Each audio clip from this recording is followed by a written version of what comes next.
కడప జిల్లా జమ్మలమడుగులో ప్రాథమిక ఆరోగ్య కేంద్రంలో పనిచేసే స్వీపర్ పెట్రోల్ పోసుకుని ఆత్మహత్య యత్నానికి పాల్పడింది. స్వీపర్ గా పనిచేస్తున్న సుజాతతో వైద్యురాలు తస్మియా తరచూ గొడవలు జరిగేవని తెలిపారు. జిరాక్స్ తీసుకునేందుకు బయటకు వెళ్లిన సుజాతను వైద్యురాలు మందలించిందని సిబ్బంది వివరించారు. దీంతో మనస్తాపానికి గురైన సుజాత పెట్రోల్ పోసుకుని ఆత్మహత్య యత్నానికి పాల్పడింది. అప్రమత్తమైన సిబ్బంది నీళ్లు చల్లి ప్రభుత్వ ఆసుపత్రికి తరలించారు. ఘటనపై కేసు నమోదు చేసిన పోలీసులు దర్యాప్తు ప్రారంభించారు. మంటతో అలాడుతుంది.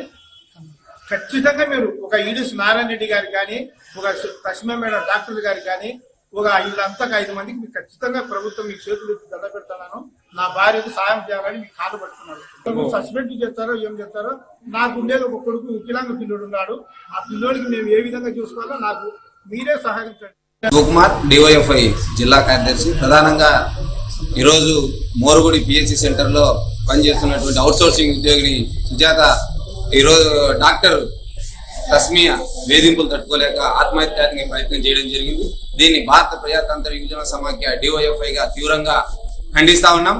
తక్షణమే ఆ డాక్టర్ని సస్పెండ్ చేయాలని చెప్పేసి మేము డిమాండ్ చేస్తా ఉన్నాం. ఎందుకంటే చిన్న స్థాయి ఉద్యోగుల పైన ఈరోజు జిల్లాలో డాక్టర్ల వేధింపులు ఎక్కువైపోయిన సంఘటనలు చాలా వరకు చూస్తా ఉన్నాం. బయటికి చెప్పుకోలేక ఈరోజు తనలో తను మొదలైతూ ఈరోజు ఇటువంటి సంఘటనలు పునరావృతమయ్యే పరిస్థితి ఏర్పడుతుంది. సంబంధించినటువంటి డిసిహెచ్ఎస్ కానీ, డిఎంహెచ్ఓ గారు కానీ ఇటువంటి సంఘటనలపైనటువంటి తనిఖీలు నిర్వహించుకోకుండా ఈరోజు చిన్న స్థాయి ఉద్యోగులకు ధైర్యం నిర్వహించుకోకుండా ఇటువంటి వాటిని చూసి చూడనట్టు ఈరోజు పై స్థాయి వాళ్ళకే సపోర్ట్ చేస్తూ ఈ రోజు ఉన్న వాళ్ళనే ఈ స్థాయికి రావడం జరిగిందని చెప్పి మేము చెప్తా ఉన్నాం. ఎందుకంటే